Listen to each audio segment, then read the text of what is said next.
Get out of here, you worthless idiot. With that, my classmate Chris poured a glass of wine on my clothes. The room fell silent as Chris shouted loudly.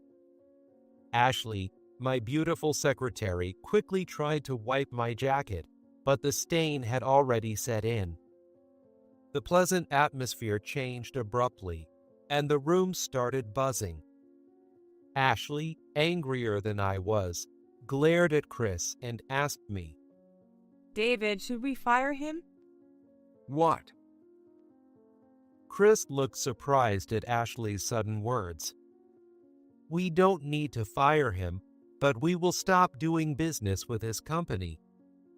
As I said this, Kevin, the president, hurriedly apologized.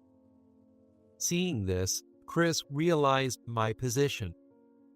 My name is David, and I live with my mom, who will turn 70 this year.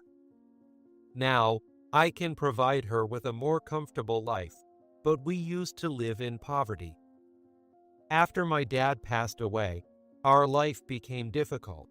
My mom worked both day and night to support the household.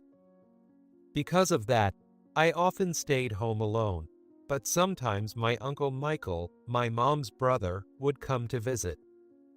Michael was very kind and often brought me treats. Thanks to him, I didn't feel lonely. Over time, I began to see Michael as a father figure. I'm naturally shy and had trouble making my friends at school. As a result, I spent a lot of time alone. I always loved reading, so I spent time at the library. Maybe because of that, I was always at the top of my class. However, making friends was still difficult for me. Honestly, it was partly because of my personality, but also because of the bullying from my classmate, Chris. Back then, my classmate Chris always picked on me, seemingly because he disliked me. He was very active and athletic, often seen as a leader, and many people were afraid of him. I lived in fear of him too. Chris had a very loud voice and spoke harshly. I was very sensitive to criticism, and just being spoken to by him made me tremble. Even when I did nothing wrong, I was scared to go to school. But thinking of my mom working so hard, I couldn't skip school.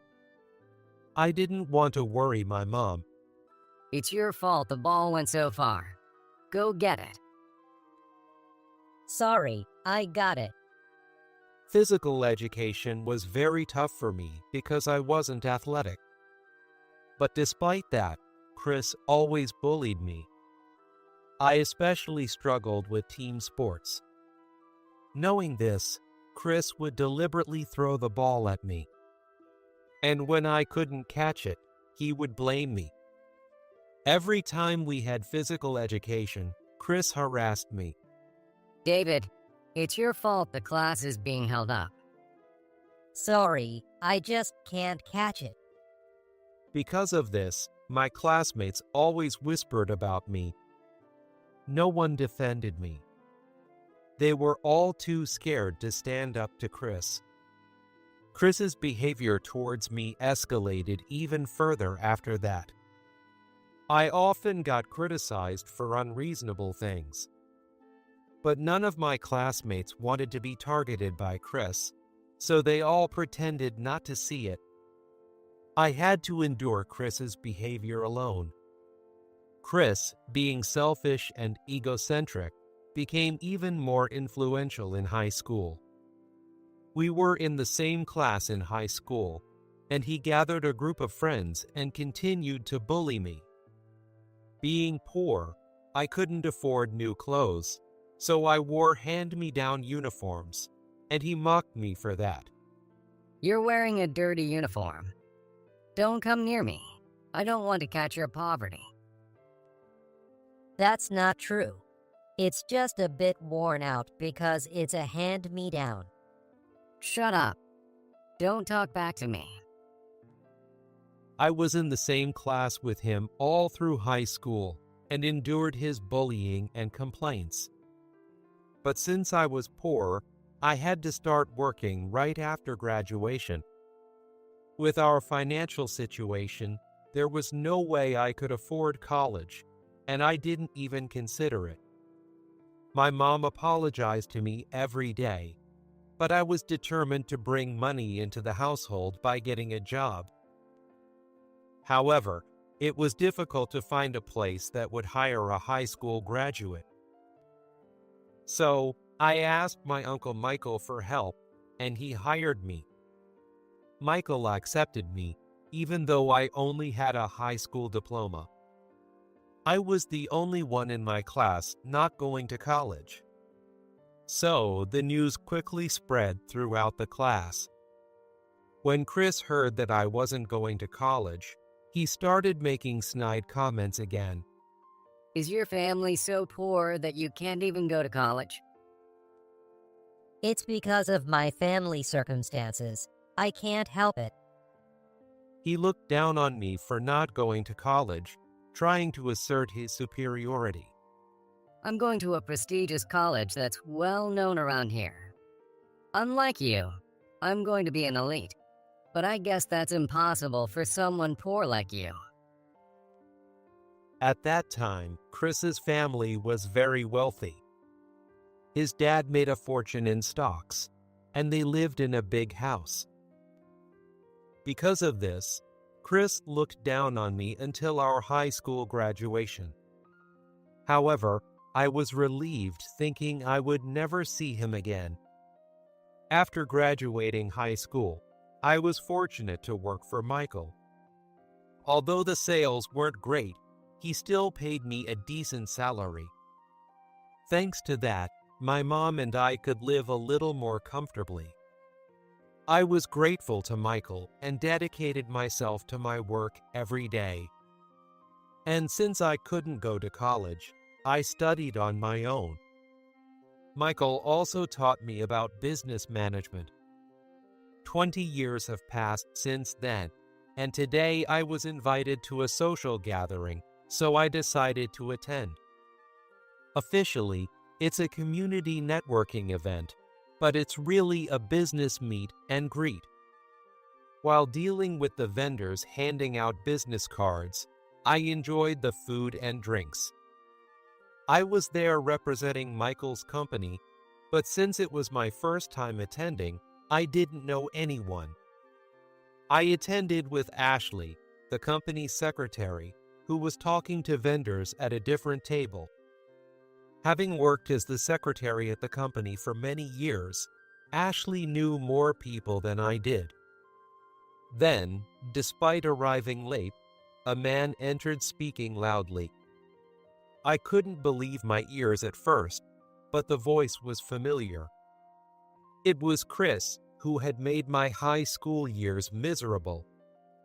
It was the first time I'd seen him since graduation, and all those memories of bullying came flooding back. My body started trembling, and I wanted to run away, but it was too late. Chris saw me and came over. What is a loser like you doing here? I was invited by an acquaintance. Chris looked me over the way he used to, with a mocking expression. He hadn't changed at all and started making snide comments. He glanced at his suit, then at mine, smirking slightly. Wearing such a cheap suit, how did you even get in here? Well, I don't usually wear suits much. That's why I hate poor people. Unlike me, an elite who always wears designer suits. Dressed in a designer suit and with a fuller figure, Chris looked imposing. But his face hadn't changed since high school, still bearing that same mean look.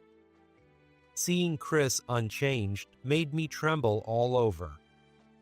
I heard that Chris got a job at a major local company. He was handing out business cards, boasting to everyone about being a manager. I was half amused by his unchanging overconfidence.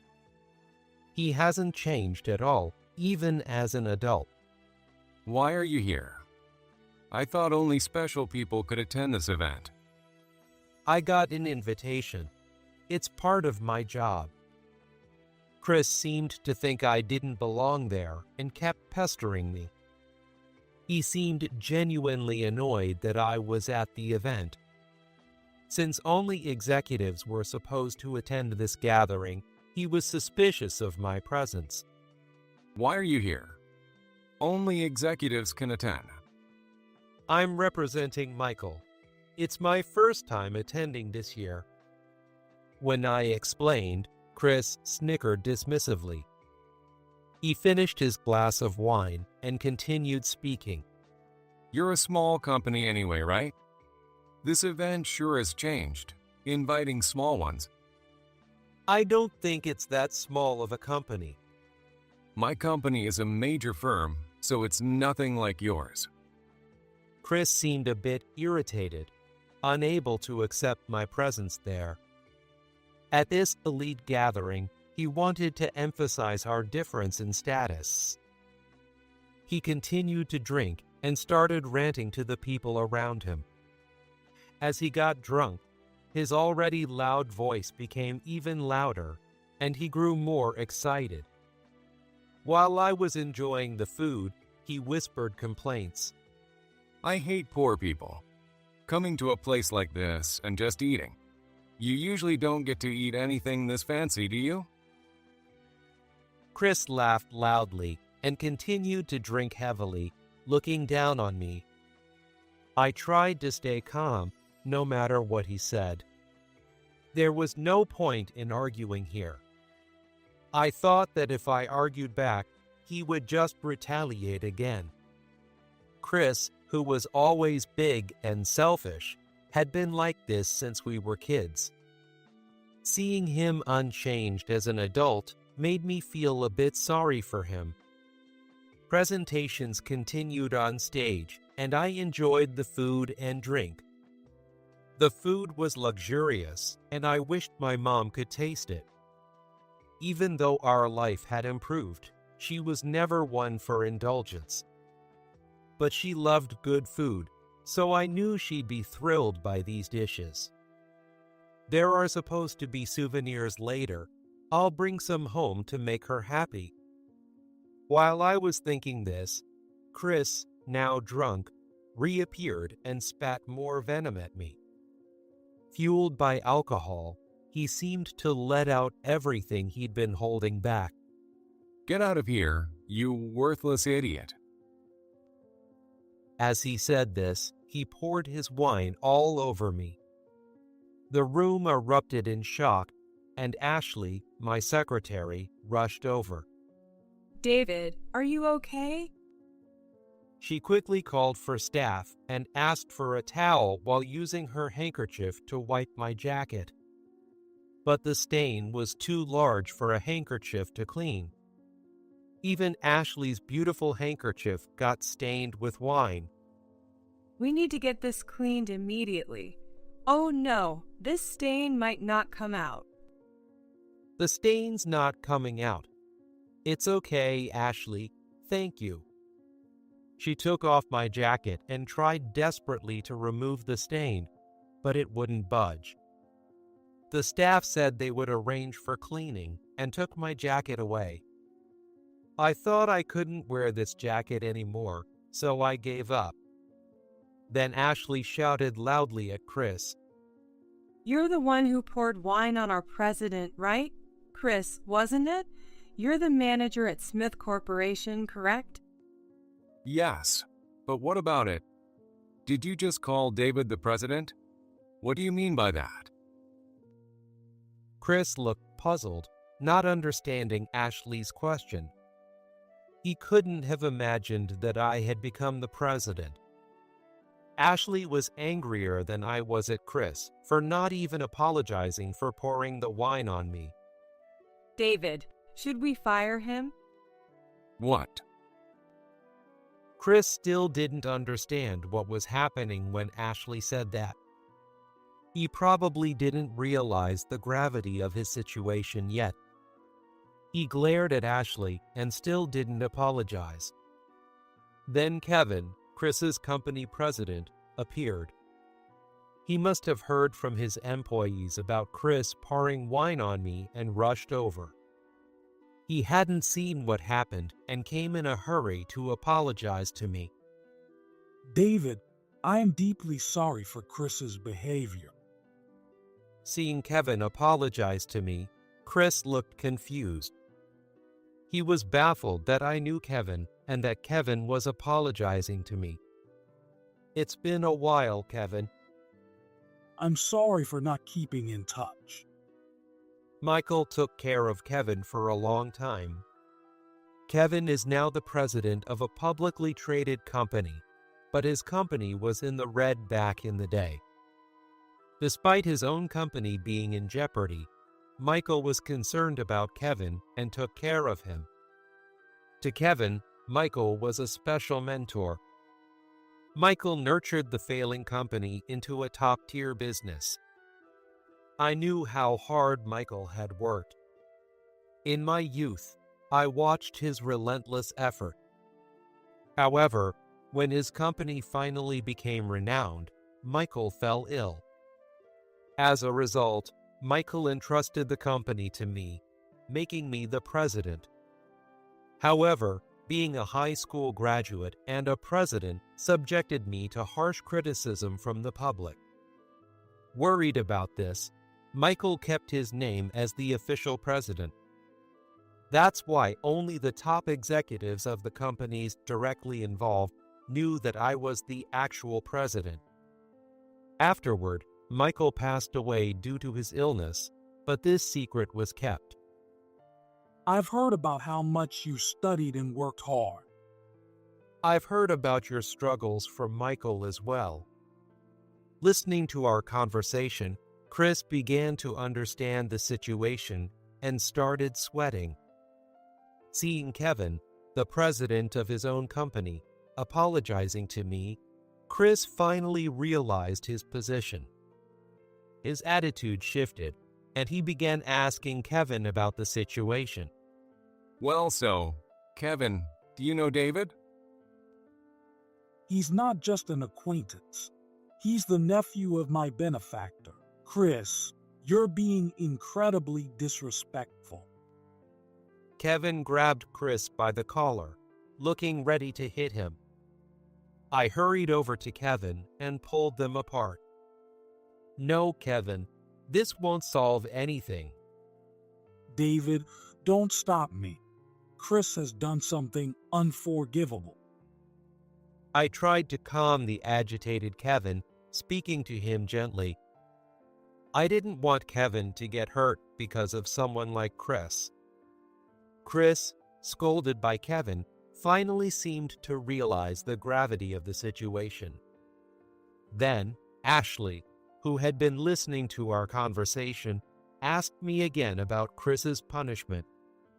David, what do you want to do about his punishment? We don't need to fire him, but we will stop doing business with his company. Hearing this, Kevin turned pale and started pleading with me. Please don't do that. Stop apologizing, Kevin. Chris, not knowing what to do, started panicking as Kevin continued to apologize. He probably didn't know about the connection between our companies. We had kept my presidency a secret to maintain this confidentiality. Kevin, please stop apologizing. But our company will go under. I slowly took Kevin's hand. From the beginning, I had no intention of causing trouble for Kevin. I was testing to see if Chris would genuinely change his attitude. Chris, you've made Kevin, your company's president, go through all this. What are you planning to do now? I didn't realize that you, my childhood friend, had become so important. Chris seemed to have adjusted his attitude slightly, but he still didn't look like he wanted to apologize to me. From his expression, it was clear he didn't realize the precariousness of his situation. Chris still didn't fully grasp the gravity of his actions and the damage he had caused. Originally, Michael gave some of his company's work to Kevin's company to help them turn a profit. That's why Kevin's company is a subcontractor for mine, receiving work from us.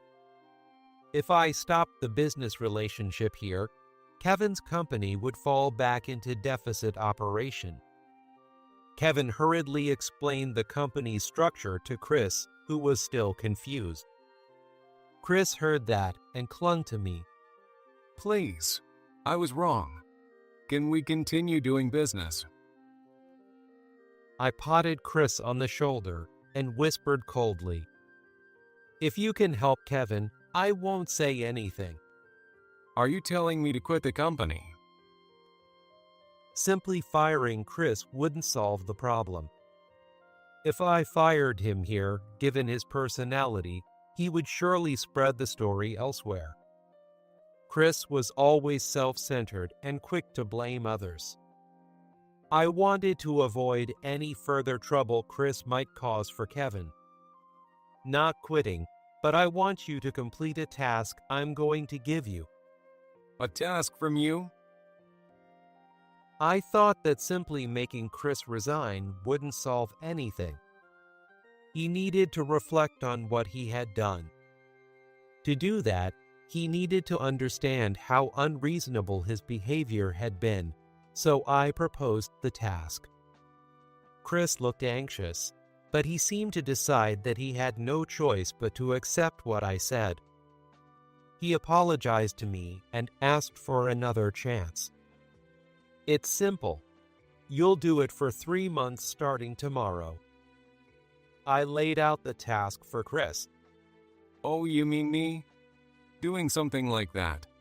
It's too embarrassing. Whether you do it or not is up to you. But if you don't, you're fired.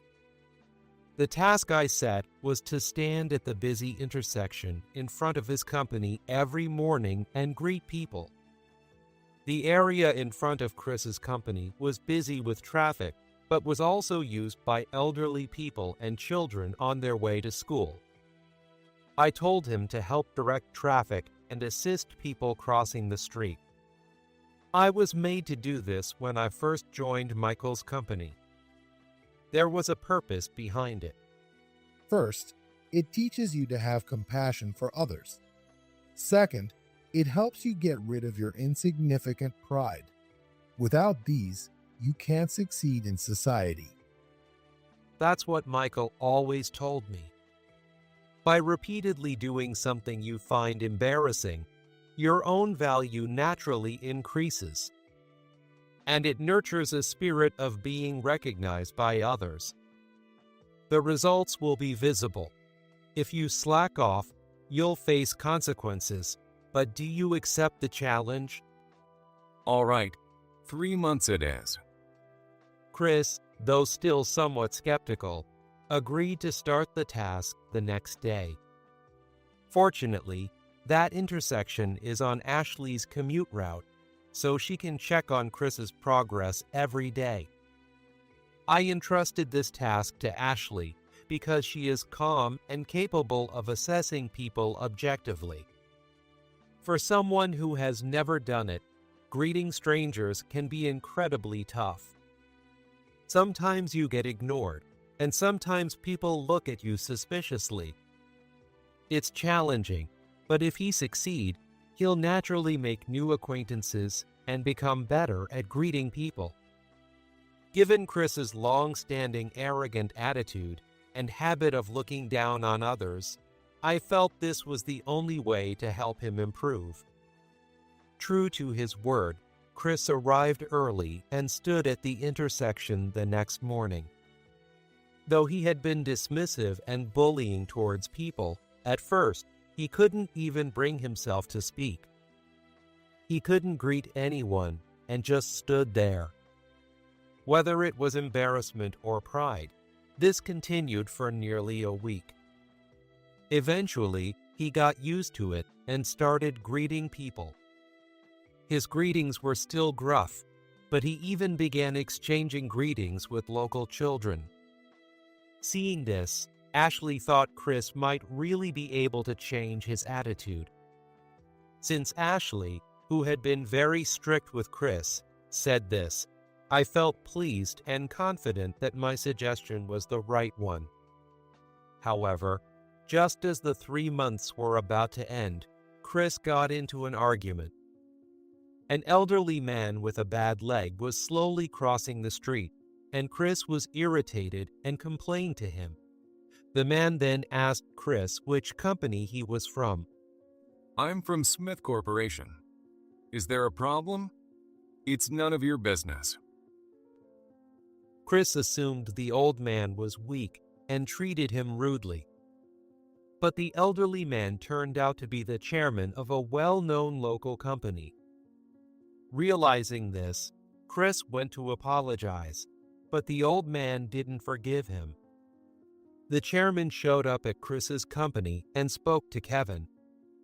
Despite Kevin's apologies, the situation was resolved by firing Chris due to their business connections. The old man was very angry at Chris for judging people by their appearance and acting arrogantly. Such behavior is never acceptable.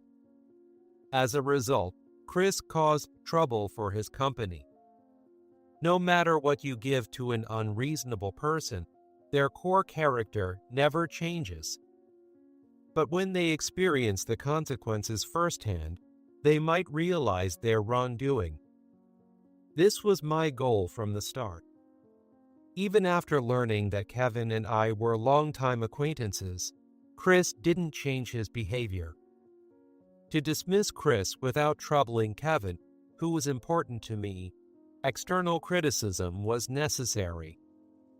That's why I anticipated someone else would point out Chris's mistakes. My prediction was accurate, and Chris couldn't change his fundamental nature. As expected, Chris ended up losing his job, but at least, Kevin, you won't be blamed. Thank you so much. If I had fired Chris back then, who knows what people would be saying about me now? As Kevin and I shook hands, we felt we had learned the importance of human relationships. We vowed to continue valuing people in the future. After that, I heard that Chris left town and started looking for work in other areas. However, due to his constant arrogance and foul mouth, he seemed to go from job to job. He would start a new job, initially humble, but as he got comfortable, his arrogance returned, making it increasingly difficult for him to stay at any company. Moreover, now that he's over 50, it seems he couldn't secure a decent job. Unable to learn from his mistakes, Chris eventually lost his job and began to struggle financially. Chris used to dress in fancy suits with flashy accessories. After leaving his stable job, he couldn't even hold a temporary job for long and struggled to make ends meet. That's the kind of life he ended up leading. The man who once looked down on others without financial worries ended up becoming poor. No matter how much he tried, Chris couldn't change his fundamental character. He was married, but his wife eventually got fed up and left him, leading to a divorce. His luxury car was also put up for sale. Having lost everything and being left alone, no one knew what Chris was doing now. Gradually, people stopped talking about Chris. Afterward, I carried on Michael's legacy and worked with Kevin's company on new product development.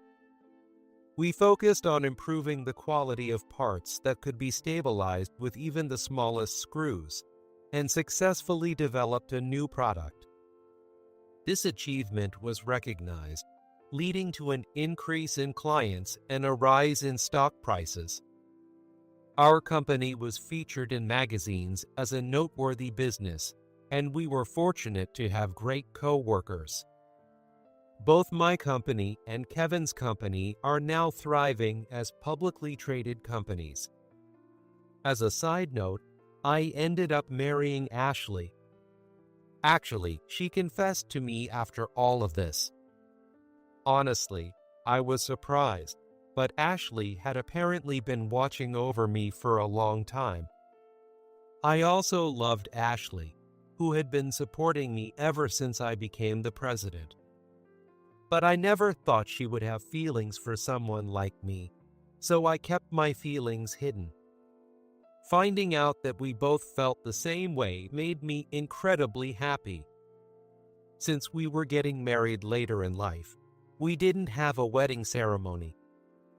Ashley, who is older than me, said, "I don't want to wear a dress at my age," so I gave her a special diamond ring instead. Seeing it, Ashley cried with joy and constantly admired the sparkling diamond. Lately, my mom gets along better with Ashley than with me, and I sometimes get a bit jealous. I've always been a bit of a mama's boy, so it felt like I had my first rival. Because Ashley and my mom are like real family who can tell each other what they want. I want to keep seeing their smiles forever. Being able to succeed as a president despite having been reserved since childhood. And the one who gave me the courage to vow to protect both Ashley and my mom was, after all, Michael with his teachings. Understanding people's hearts and becoming stronger myself has led to my current life. I vowed to always consider others' feelings and live for Ashley and my mom. Being a strong man means being someone who loves and is loved. I'm going to focus on improving